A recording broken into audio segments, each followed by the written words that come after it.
Maharashtra NDA में टकराव, 97 MLA 8 सांसद बीजेपी छोड़ देंगे क्या?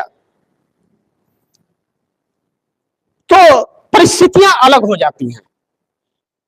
अब जैसे नीतीश और चंद्रबाबू नायडू के साथ हो रहा है, वैसे ही पश्चिम महाराष्ट्र के अंदर एकनाथ शिंदे और सुनीत्रा पवार के साथ चल रहा है भाजपा का।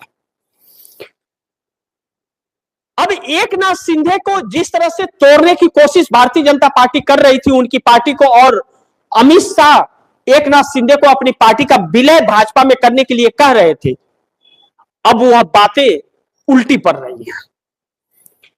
लगातार एकनाथ शिंदे के ऊपर दबाव बनाया गया विधानसभा चुनाव के बाद से ही कि आप अपनी पार्टी का विलय कर दीजिए। जब जब अपनी डिमांड एकनाथ शिंदे ने रखी, तब तब उनके सामने यही बात कही गई कि पार्टी का विलय कर दीजिए। तब एकनाथ शिंदे के लोगों ने आकर के मीडिया के सामने कहा था कि हम इस पर विचार करेंगे कि हमें एनडीए के साथ रहना है या नहीं रहना है।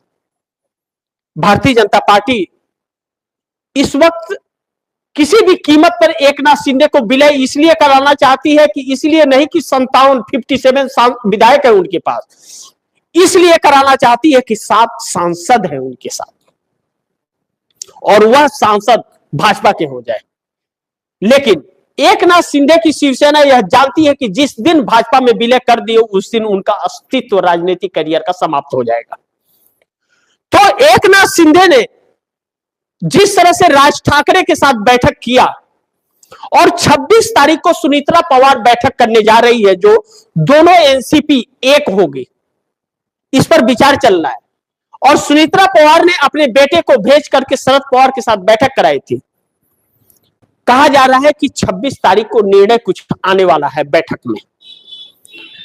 अगर ऐसा होता है तो 97 एमएलए और 8 सांसद भारतीय जनता पार्टी से दूर हो जाएंगे महाराष्ट्र के अंदर, जो नरेंद्र मोदी की सत्ता के लिए शुभ संकेत नहीं होगा। नरेंद्र मोदी को यह पता है कि उल्टी गिनती शुरू हो चली है। सुनीत्रा पवार को डिप्टी सीएम बना करके एक भारतीय जनता पार्टी ने मास्टर स्ट्रोक खेला था, लेकिन वह मास्टर स्ट्रोक इसलिए फेल हो गया कि 13वीं भी नहीं बीती थी अजीत पवार की, और 48 घंटे में डिप्टी सीएम का शपथ दिला दिया। ऐसी कौन सी मजबूरी थी? लेकिन डिप्टी सीएम का शपथ लेते ही 25,000 करोड़ रुपए का सुनीत्रा पवार के ऊपर मनी लॉन्ड्रिंग का आरोप लगा दिया गया, और ईडी सक्रिय हो गई, कही कि हमारे पास सबूत है मनी लॉन्ड्रिंग का। गिरफ्तारी होगी या क्या होगा, यह तो बात की बात है।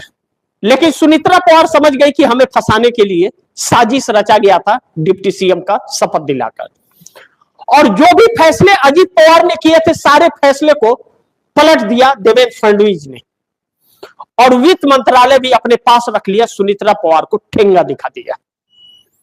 ऐसे में सुनीत्रा पवार समझ गई, उनके बेटे समझ गए कि भाजपा उनका इस्तेमाल करना चाहती है, क्योंकि एकनाथ शिंदे से नाराजगी हो रही है। अब सुनीत्रा पवार 26 तारीख को बैठक करके पार्टी का राय करेगी, उसके बाद कब पार्टी विलय करना है इस पर विचार करेंगे। कहा जा रहा है कि शरद पवार बहुत चालाकी से एक नई रणनीति बनाते हुए नजर आ रहे हैं महाराष्ट्र के अंदर, जो नरेंद्र मोदी के लिए मुश्किल पैदा करने वाला है। इसी के अंतर्गत राज ठाकरे से एकनाथ शिंदे की बैठक बंद कमरे में हुई थी। भारतीय जनता पार्टी रोएगी नहीं तो क्या नाचेगी? इसीलिए प्रधानमंत्री नरेंद्र मोदी रो रहे हैं। कितना रोएंगे यह वक्त बताएगा, लेकिन महाराष्ट्र में 97 एमएलए के साथ साथ 8 सांसद भी भारतीय जनता पार्टी को छोड़ते हुए फिलहाल नजर आ रहे हैं, और एकनाथ शिंदे नीतीश नायडू के संपर्क में लगातार है, यह भी बात कही जा रही है।